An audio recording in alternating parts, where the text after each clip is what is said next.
Welcome to another episode of Tinkerine Experiments. Today we are going to try this adhesive out and find out how effective it will be with gluing PLA parts together.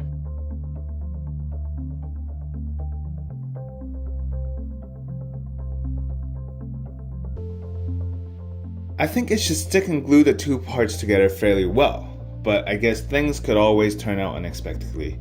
So let's take this E6000 glue and apply it to a part, and then we will place the two parts together.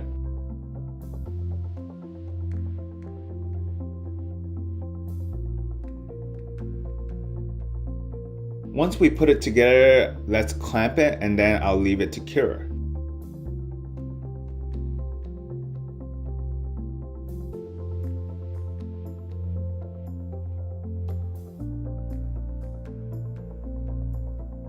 Okay, it's been more than 18 hours now, so let's test it out.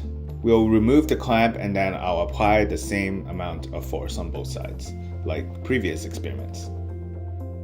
Oh, it just snapped off just like that. Doesn't seem like it's very sticky either because I can't seem to reattach them together.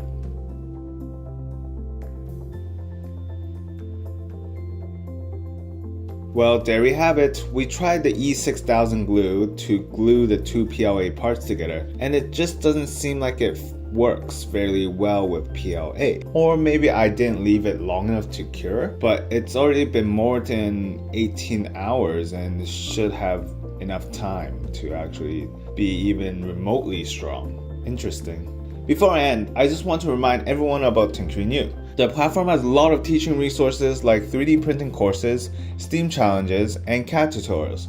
So be sure to check it out. That's the end of our experiment. Remember to subscribe and comment on what experiments you would like to see in the future. Thank you for watching. Tinker out.